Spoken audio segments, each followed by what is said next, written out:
Welcome to the No Bull Political Arena. With your hosts, Sophia Nelson, Bill O'Reilly, Brian MISTROT, and TJ McCormick. It's real voices, raw politics, and no bullshit.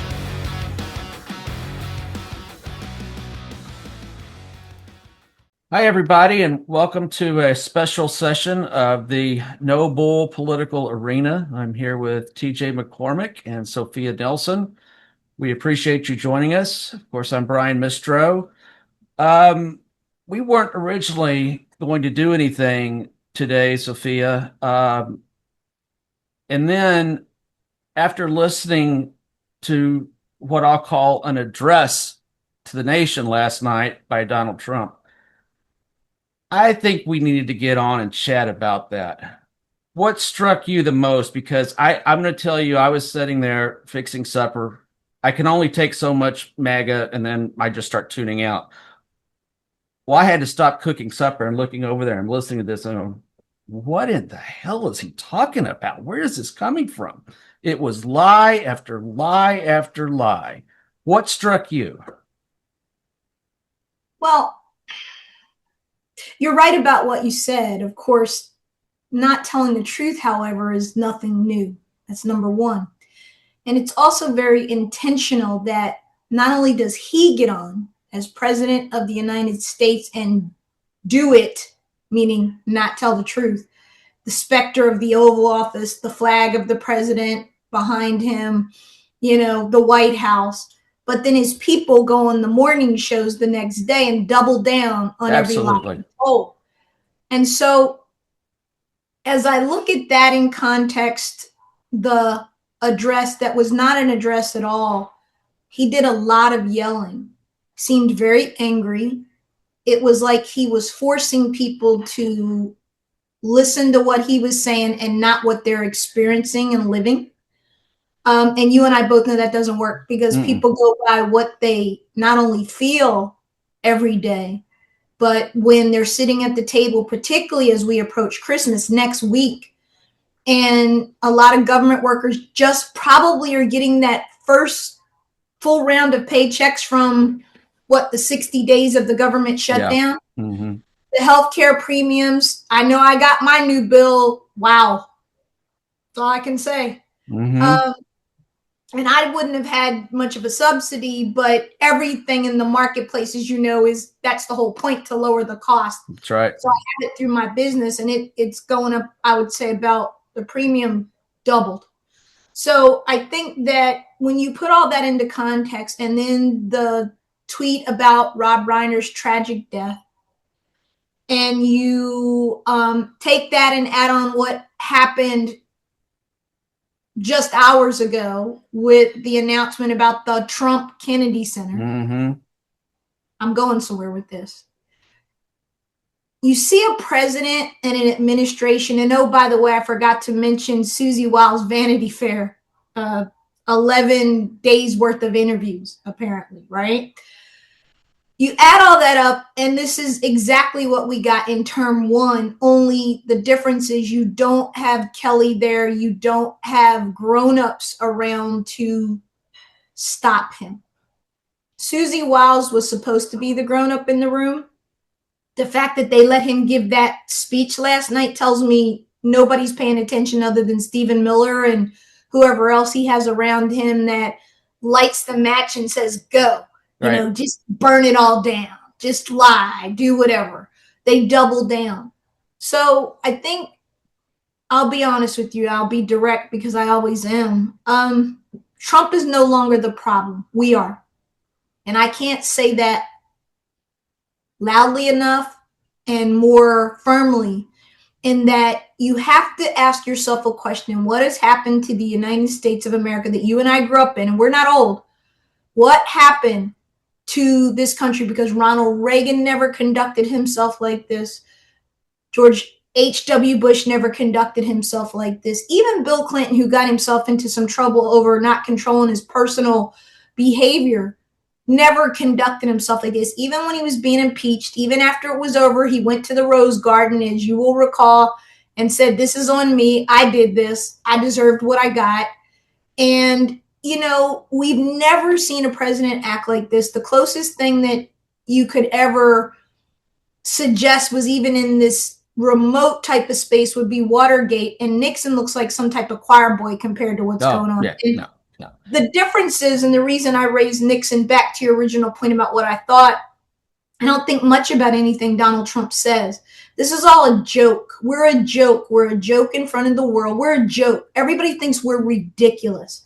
We're not the United States of America anymore. We have pissed off our NATO allies. We've abandoned our European allies for Putin of all people.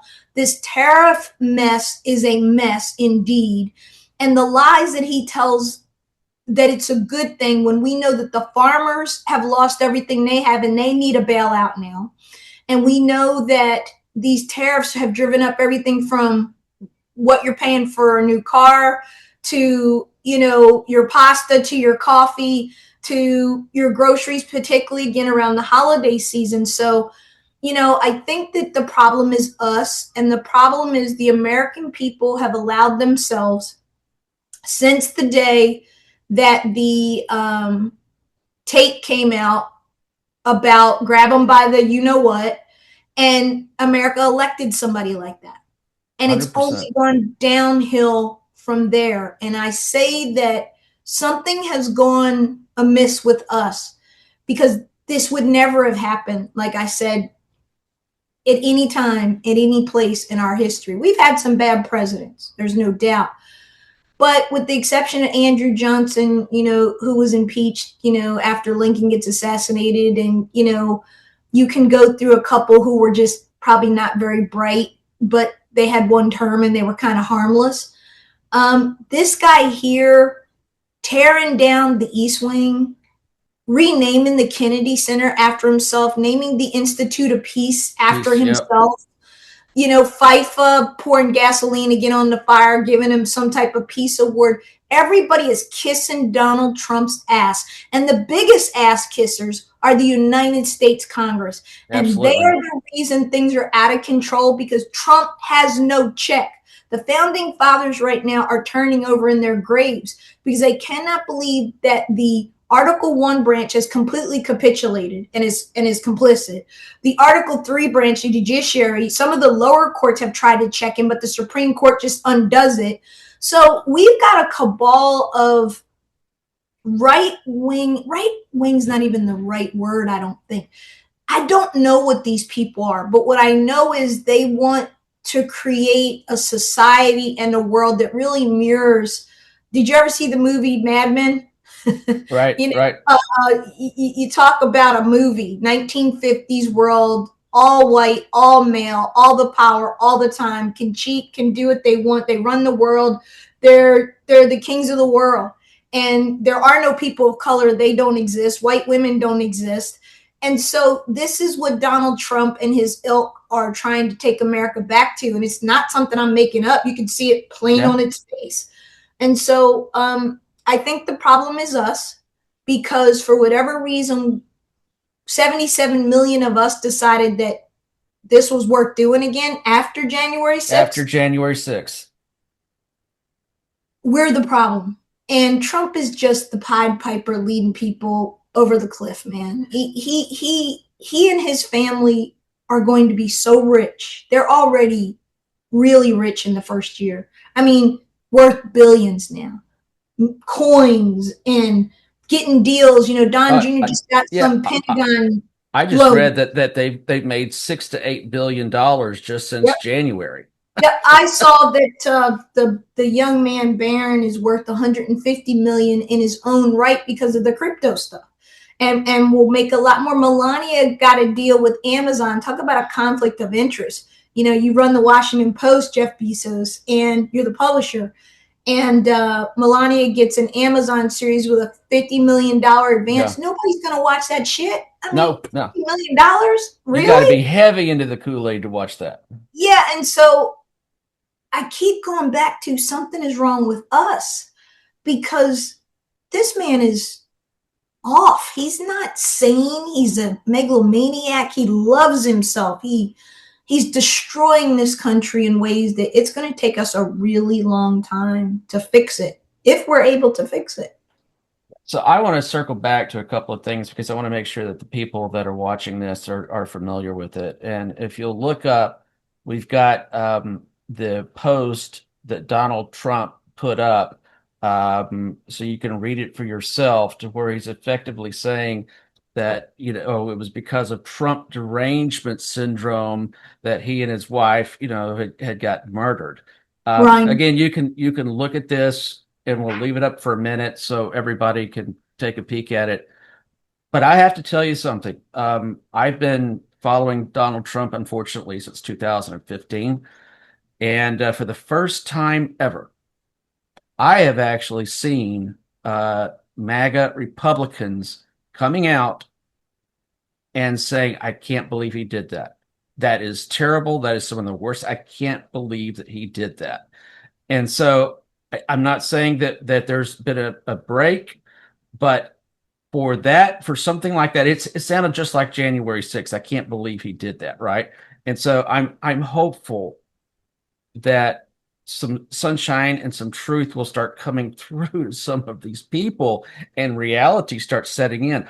I personally believe that there's a millions right now that are in deep regret that they have voted for him. Now, I'm with you. January 6th wasn't enough to keep you from ever voting for him because you didn't like how much you're paying for a dozen eggs. I blame Mitch McConnell for that, though. Mitch McConnell had the votes, he had the control, He did. and he had enough senators, Republicans, that would have voted to remove. And even though he had already left office, he would have never been able to run again. He would have been constitutionally barred, and this would have been over. For Mitch McConnell to vote to acquit and then take to the Senate floor and give a speech basically saying he was a criminal and that he did it all and that the law could hold him accountable. And then I hold Joe Biden and the worst attorney general in the history of the world ever, Merrick Garland, to account, because they should have opened up that investigation within 6 months of taking office. Yep. It should have happened, but Merrick Garland pussyfooted around and did his bullshit. That's right. And waited till Jack Smith didn't even get the green light to almost the third year, and they ran out of time, and you see where that landed us, right? That's right.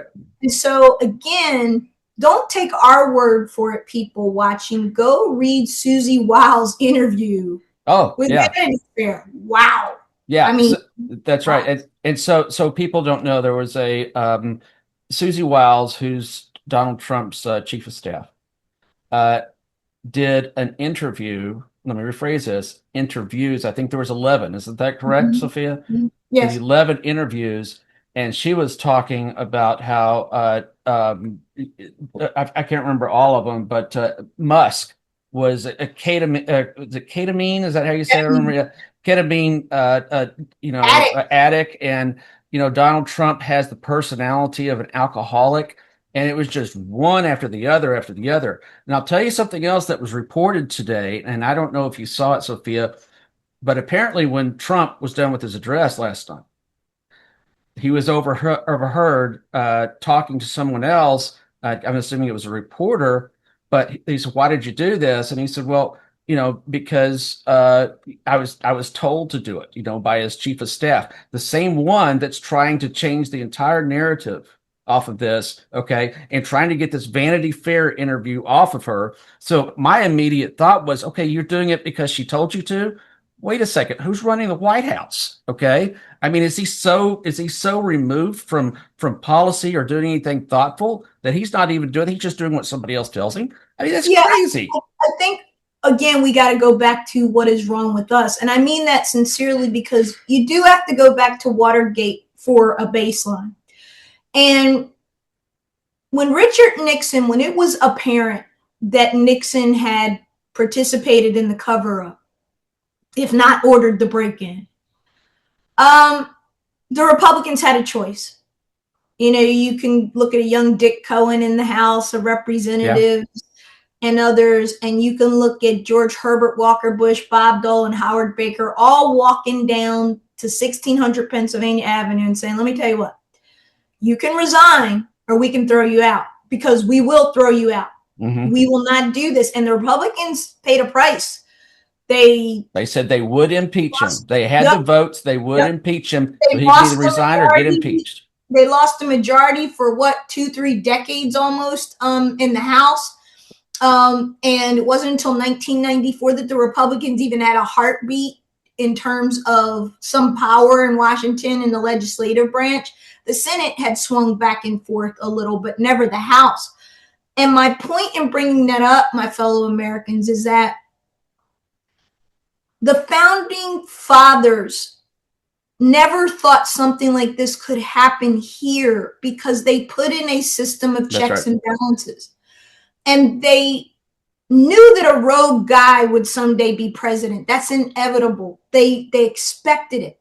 But what they never expected was the people's representatives to be complicit to be cult-like and to kiss ass and to do all kind of other things I really shouldn't say out loud, and just really bow down to someone that thinks they're a king or a tyrant or a dictator or all of the above. And so the reason the system isn't holding, the reason the system isn't working is because the checks and the balances are gone.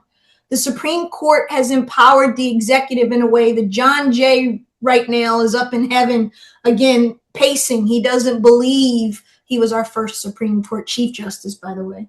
But, you know, these guys that started this country cannot believe that we have a true madman. Brian, Donald Trump is not sane. He's not well. I'm not a psychiatrist. I'm not a therapist. But I would never let someone like him be executive director of my foundation. I wouldn't work for somebody like that. I wouldn't work with somebody like that. He couldn't be in a Fortune 500 company leading it. He couldn't be in a Fortune 1000 company. He couldn't be a college president. He couldn't be a foundation president. He couldn't be a leader of industry. He would be fired for the things that he says. They would remove him. They would think he was insane. That's right. And yet he has the nuclear code. And again, I'm going to go back to your point. Okay. Trump 1.0, we can say you can forgive him or you can't forgive him.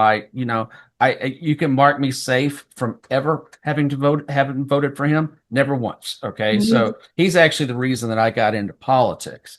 But, you know, for a lot of the folks said, hey, we want somebody that's not a politician. We want somebody to come in that's, you know, is able to, you know, to fix the government. He's going to self-fund. He doesn't need the money. It's some kind of philanthropy thing. Okay. I mean, that's fine. But I'm sorry, after January 6th, that should have been a deal over. You already know exactly who and what this person is. Well, did you see what came out today? Yet another tape. This time he was shaking down another Georgia official and saying, well, who's going to stop you? So we all knew about Raffensperger and Duncan and talking to some of those guys. But this tape came out today and it's even worse than the others. Like, Jack Smith apparently must have let this be heard when he testified in closed door session today before one of the House committees. And so my point is, I guess what bothers me, I keep saying, what the hell is wrong with America? That, first of all, we elected felon, 34 felons. A man that says he grabs women by their genitals, a man that was best friends with Jeffrey Epstein, period, full stop. This is no secret. Everybody knew it. Susie Wiles says they were young and playboys together with 14-year-old girls. More came out today. And, you know, more's going to keep coming out because it's time for it to come out. Well, but this is the president of the United States of America. So we now got what Trump called the largest armada ever assembled off the coast. Even know what an armada is because it got defeated. You know that, right? Queen Elizabeth beat the shit out of them. Anyway. Yeah. So we'll just, again, we'll call that another one of his whateverisms. But I'm saying, who preps him on facts, man? Like the armada lost. That's right. So, but the point I want to bring up is that we've got it parked there. He's got all the assets in place. Why hasn't he bombed them yet? Why hasn't he done anything yet? We already know he's not going to ask Congress. Okay, that's good. That's off the table. Okay, so we know he's going to act independently. And I would not be surprised if he's waiting until the Epstein files come out, because they're supposed to come out tomorrow. Sure are. If he's not waiting until they come out. How out. much you bet they don't come out tomorrow? And if they do, I think he's waiting till something bad comes out. And then he says, you know what? It's time to start bombing somebody. Okay. Did you read the part where Susie Wiles says, of course, he's in the Epstein files. Yeah. He's all over, and it's like very matter of fact. Like, I've read him, I've seen him, and he is in the files. Wait a minute, what? Yeah. Yeah, I don't know what to say other than I've never seen anything like this, and I hope never to see anything like it again. But the country, you know, Brian, this country had a brand. And that brand was Reagan's Shining City on a Hill. That brand was, we were the great defenders of freedom. We didn't always do things right. Yes, you know, we were capitalists and all those things, and we did things wrong too. But we fed people all around the world with USAID. President Bush's PFAR program, my God, single-handedly changed the direction of AIDS in Africa. That's right. Fed people.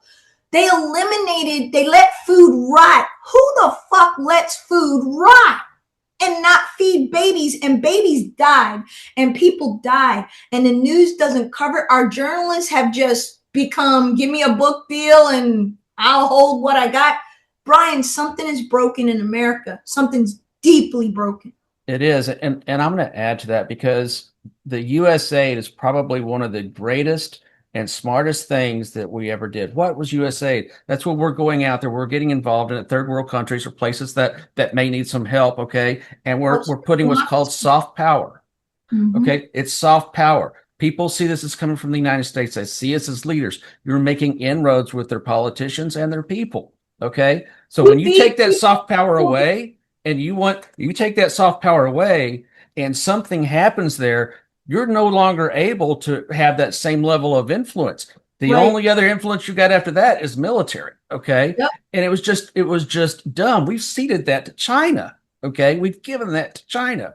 There's just so many, and I've said this, and I know I've seen you say something very similar to this too, but it is going to take us generations to fix the damage that he has done, and some of these voters that voted for him, I'll say most of them. I'm trying to be nice about it, because I think that there's some people that truly have no idea about politics and tune it out, and all they know is that they were paying more for a dozen eggs than they wanted to pay. So I'm going to give some a buy. It's very difficult for me, but you know, the damage that this has done to our allies, to Canada. Okay, this has never been done. We're not going to fix this for generations. Yeah, I think that's a good point, but I think it goes back to, again, what is wrong with us that, you know, when you look at polling data, and I was watching one of the pollsters on CNN today, and they were breaking down what people are telling them they want in their leaders. And going into this last go round in 2025, where the Democrats just wiped out Republicans, particularly here in the Commonwealth of Virginia, it was absolutely positively the economy. Yeah. It was the government shutdown. It was people feeling the pain of Doge, and they were pissed off, right? But go back to the 2024 election, there was a similar feeling that Biden was out of touch. He got too old. You know, his able-bodied vice president got thrown in head first, 107 days to go, and didn't do a hard enough pivot, in my opinion, from her boss saying, hey, I'm a part of this administration, but there's stuff I would do a lot different. We made mistakes. Right. But then I think the deeper thing is that people, when the pollsters asked them what they wanted a, quote, fighter. And I think that one of the things that scares me about this Trump thing, whatever it is that there's something about him. And it, you know, I'm old enough, as are you, to remember Archie Bunker, as we're talking about Rob Reiner, and we all watched it as kids. And it was one of the best shows ever, because Norman Lear, God bless him, was one of the most gifted writers, from the Jeffersons to Good Times to, you know, All in the Family. He touched on all the cultural hot points of the 70s, right? Moving from that post-civil rights era into before we got to the Reagan era. And then you had the Cosby Show and all these things. And now when you look at it, there's a meanness to our culture, where when you look at whether it's The Simpsons, or you look at South Park, or you look at the way that we engage each other. Project it. Yeah. It's very coarse. It's very, what's the word? It's almost heartless. It's almost a lot of heartlessness. It's tearing the other person down. It's, think about the fact that, could you ever imagine Ronald Reagan's president, and we didn't even have anything like that back then, but somebody made a skit about Reagan in bed with Satan and having sex with Satan. Like, that never would have happened. No. Nobody would have done it. They never aired it. They'd be out of a job before. Absolutely right. You think, Dana Carvey, not gonna do it. He's mocking Daddy Bush, and that was about as bad as it got, right? But I think that my point is, there is a coarseness and it's social media. Just look at Twitter every day. You can see the way people talk to each other. F you, F off. It's just, you see senators using that language. I've seen Trump administration people using that language. Yep. Talking in ways that, again, is just inappropriate, because there's young people, whether they're teenagers or younger, they're being exposed to this. So I think that what worries me is, and I think when you talk to people who voted for him a second time, he's a fighter. Well, what exactly does that mean? You got to dig deeper. Well, he's against who I'm against. He's against DEI. He's against the trans. He's against the gays. He's against this. I don't like these people. They're taking my stuff. They're making my life miserable. I just saw a tweet. I think you shared it, right? From EEOC. Did you share that? I don't remember. Okay. This is awesome. The director of EEOC, who is a white woman, sends out a tweet about, I don't know, an hour ago. Yeah, and says, that was me. And if you've been discriminated against, here's it's just been terrible for the white male for the last couple of hundred years. And I love what you clapped back, and I respected you for you. Like, yeah, life's been hard for us. But my point is, there's the shift. And so I think we keep talking about the wrong thing, Brother Brian. We keep talking about Trump, and Trump ain't what we ought to be talking about. What we ought to be talking about is, why is there a 77 million out of 150 million people that voted, or 160 million people that voted? 200 something water. Yeah. That's a lot of people, right? 77 million people thought that a man voted for this. I thought it'd be a good idea again. Who knew what he was. They knew Epstein stuff has been out there. That's not a surprise. Maybe not as deeply as we know it now. But what is it about this man that he taps into is the conversation I'm interested in having. So go ahead. No, I'm going to pivot on what you just said, because there's something very important that happened today. But go ahead and finish. I didn't mean to interrupt you there. No, I was simply saying that I think we keep talking around the problem, and Trump is the big moving target because he's on every day and he makes everything about him, but he's really not it. There's something going on in our culture that shifted, where we are hateful, nasty, mean. We want revenge. We want retaliation. We want to cut, block, delete. We don't want to talk. We want to get the other guy. It's about me and mine. I don't really care about my neighbor. We're in it, and he's the perfect guy for that type of attitude. Like, you couldn't have Andy Bashir being president because he's Mr. Rogers. That doesn't work, right? We probably need him to be president. That's exactly what we need. But my point is, they like it. He's drama. The media loves it every day. Kamala Harris would have been boring. She would have been a normal president. She would have done normal things, even though she'd have been a historic first woman. That would have gotten old. And there's no drama. She's not going to do the things that he does. So everybody loves it. That's the problem. So I'm going to tell you this.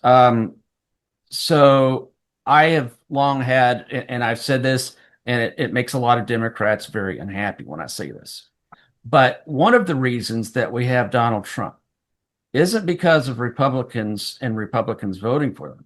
One of the reasons we have Donald Trump is because of the Democratic Party.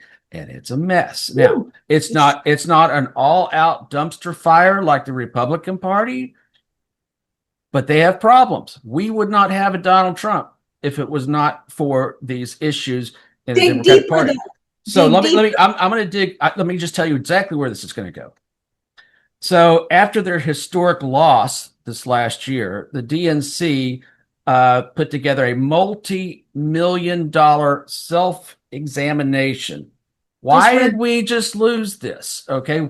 How did we just get completely wiped off the board? And we didn't just lose. We lost to Donald Trump, in my opinion, one of the worst people. And I didn't think he was going to win, but they lost to one of the worst. So they put together this board, and they're going to spend millions of dollars, and they're going to look inside, and they're going to say, oh, this is what we did. And we're going to, they promised to share it with everybody so that they could learn and everybody could, make changes. Well, guess what they did today? They shelved it. They did. They said, we're not going to release it. We're not going to release it to the American public because it would be too divisive. And what we need to do is we need to be forward looking. Well, shit. I mean, this is the exact same way that we get Donald Trump, is because of people in that political party, okay, screwing things up. And it's not just him. This is just another example, okay, and a concrete example of things that they're doing wrong over and over and over. And, I don't know what the fix is for this. I'm not a Democrat, but I got to tell you right now. I can tell you, having had a conversation with someone who pretty high ranking in the Democrat Party, it was actually a good move to shelve it. And I'll tell you why. Because when your enemy is hanging himself, keep letting him have the rope. The worst thing the Democrats could do right now is step in the arena and start doing a self check on what they did wrong. When Donald Trump is imploding, Republicans are talking to Vanity Fair and saying bad things about each other. Marjorie Taylor Greene has found Jesus and transformed, apparently. And, you can go on and on and on about what the Republicans retiring left and right out of the House of Representatives. I mean, Johnson is a disastrous Speaker of the House. Yeah. You believe they gavelled out before dealing with the healthcare situation? Like, they must want the Democrats to have a 50-seat wipeout come next November. That's why they're looking at historic, and it has been reported. I think it was what was the news? It was not Park News, but it's Puck News. And they were reporting that it's going to be, they've been told that it's going to be a massive number of Republicans that are going into retirement. Okay. Can you blame them right now? And Marjorie Taylor Greene is not somebody I was a fan of, but I always respect anybody as a Christian that can look at themselves and say, I didn't do the right thing here and I need to do better. And I think the Green got a taste of Trump's nastiness up close and personal, and it didn't feel good. And then I think whatever they've seen in these Epstein files, I think it's why Bongino's stepping aside. I think that Epstein thing, because that's a conspiracy theory thing for them, right? And they wanted to get the Clintons and they wanted to get Bill Gates, and they never realized their own boy was the chief usher of it all. Oh, yeah. And so I think that when you look at this, I think that there are people in the Republican Party who are members of Congress who are saying, well, wait, I came here to actually get the deficit lower. I came here to do something. Rein in some of the spending on Social Security, Medicare, Medicaid. I came here to transform things, and all we do now is do whatever the president tells us.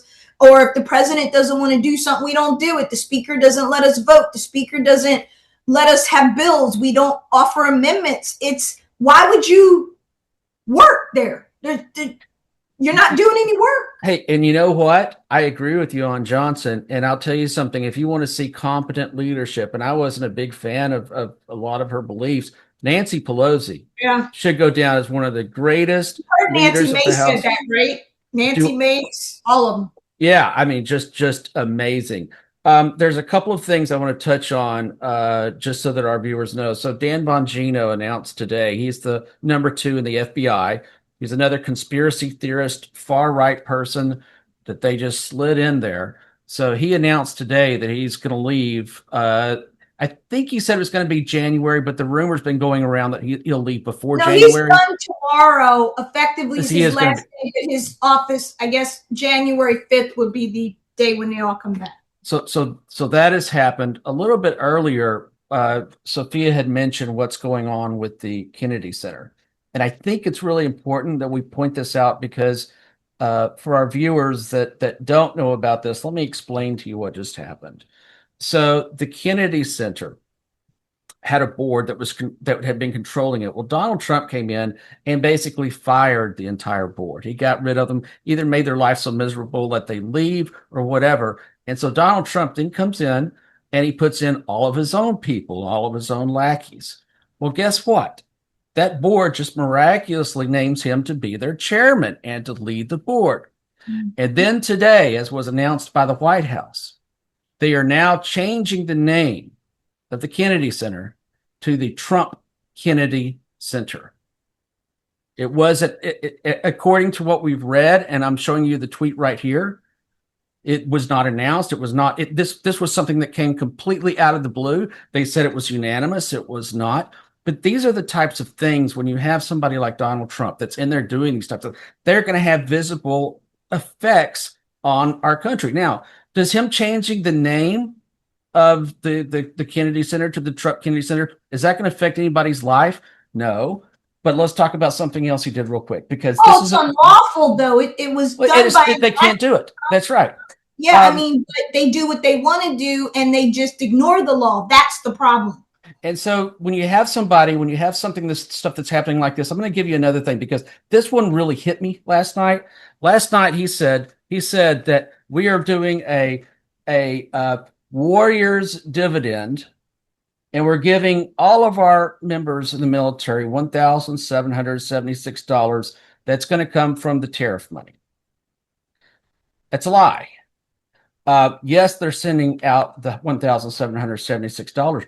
It is not coming from the tariff money. What he's doing is he's taking it where the military had already allocated this to reduce housing costs for the military, and he's sending it to them in a check and naming it, it's going to be the Trump check. And these are the types of things that when you have the president that's lying, consistently lying about things, doesn't seem to, I don't know if the guy even can tell the truth, that it's going to have real world effects on the people. It's going to have real world effects on the citizens. It's going to have it on our allies. It's going to have it on our military. This is a perfect example of that. And last night's rant, and I have no better way to say, that was just filled. I've got 15 lies that I just counted up and easily fact checked. Okay. Those are the types of things, if you're trying to make policy, when these are the things that you believe, okay, you're not going to make good policy for this country. So yep. There's things that our viewers also need to understand. If you don't care whether or not Donald Trump lies, it doesn't bother you much. It does me, because it's the presidency. Amen. It's not just the president, it's the presidency. That may not bother you. Like you just said, it's our power abroad, which is taking a very bad hit. Well, it is. It is. What happens tomorrow? Let's play this out. Let's say, and I'm a big fan of Sun Tzu. I've read it 50 million times. All warfare is won before it's ever fought. And if I'm China right now, and I'm just quietly watching the chessboard, I know that America is at the weakest point she's ever been. Right. Her European allies detest her. We have just savaged and sold out friends. We, got getting airplanes from the Qataris in the Middle East, all kind of shit. If I'm China right now and I want to start something, let's say I go into Taiwan and I figure, well, Trump's not going to do anything. They're not going to honor their treaty agreements because he don't care. I'll just offer him a deal on tariffs. I'll offer him a statue somewhere in the middle of the Pacific. You understand that when people know who you are, they do believe you and they act accordingly. And he is a clear and present danger to the national security of the United States of America. Absolutely. It's not just about tearing down, east wings and paving over the Rose Garden. Those are infractions and they never should have been allowed to happen. But when you start saying that Ukraine was the aggressor, when everybody knows it was Putin who was the aggressor and started the war and started killing people and kidnapping children. When you tell your ally, by the way, that you were impeached over in your first term for trying to sell him out on a phone call the first time, that he has to give up territory to Putin and cut a deal and just the way it works. Really? Like, can you believe that this man actually went and met Putin in Alaska and let him ride in the beast and gave him that was the most embarrassing thing I've ever seen in my entire life. The guy's Putin is a murderer. He kills internationally wanted for international that's crimes right. against humanity. And there is a picture here which still haunts me of our military on their hands and knees rolling out the red carpet with the Russians standing right around it. My Absolutely God, agree. Reagan would absolutely, he's turning over in his Yep. He grave. and He Margaret knew what Thatcher. Putin was. Yeah, he and Maggie Thatcher were up in heaven having some tea going, can you believe this shit down there? Like, but again, God bless the Europeans, because I hope they find, and I do believe the bad part is, again, we're in 1938 all over again. We really are. And the bad part is, I think the Europeans, France, Germany, UK, et cetera, Okay. are slowly coming to the conclusion that they're going to have to put boots on the ground. And, if they're unable to get weapons from us and we're not going to be supportive, and we're basically Team Putin now, did you see the speech that what one of the British Parliament members gave was pretty direct? Like, America can't be trusted. Like, you can't trust them. No, you can't. For the next 3 years, they are absolutely insane. And I've written this so many times. What in the world took them this long to figure this out, that we are not going to be a trustworthy partner with Donald Trump behind it? Now, per the 2024 NDA, or the military's NDAA, I can't remember what it is. But anyways, they made it so that the president cannot unilaterally pull out of NATO. So Donald Trump can't just go in there and say, we're going to take you out of NATO. He can't take us out of NATO. He can't do that. It takes 2/3 of the Senate now. Okay. And that's not going to happen. But I'll tell you what he can do. He can make their lives so miserable, he might as well not be a part of NATO. Okay. I mean, pulling troops back from the east, he's consistently doing things to isolate us from our allies.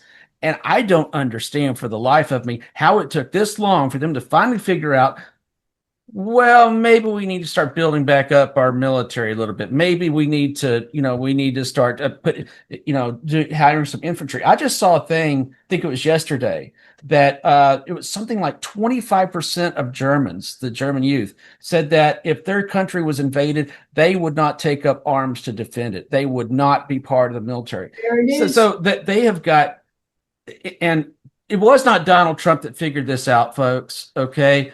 Obama knew it. Okay. This has been going on for years, but our allies have put themselves in this position because they are so dependent, or have become so dependent upon us. They don't have the military capability to build up and scale up quickly. No. And so it's a very, to your point, 1938, that's exactly what it feels like we're at right now. And we've got, hopefully Europe is finally starting to figure out they're going to have to change it. I hope they have time. Okay. I hope they have time to do it. Yeah, I mean, I agree. I'm deeply worried about where this all ends up, because again, the problem is with us in a culture that has shifted to, I don't give a damn. It has nothing to do with me. These people, whatever Trump does is funny. It's entertainment. Ah, ha, ha, ha. I saw it. Not realizing it's somebody who's emotionally unstable like that, erratic, a narcissist, a person who's got to have everything have his name on it. When you have someone like that, it has the nuclear codes, and in our system of government, the commander in chief gets the final say so. He gives the order. Yeah, I mean, a lot of people can try to do a lot to try to talk him down, but at the end of the day, if he's not playing with a full deck and he gives an order, it's got to be followed. And so we have a situation here that's serious, but they're not going to enact the 25th as they should, and they all know they should, but it's a cult, and we love Donald Trump, and you see that he and Bannon are already Dershowitz leaked. Dershowitz has a book coming out called "Can Trump Have a Third Term?" I saw and that. apparently they're already talking about it. It's unconstitutional, but fuck it, let's do what we want to do. Yeah, I saw that, and if it's nothing else, the fact that they're even having this discussion, okay, is concerning. All right, but that's the state of what our country is in.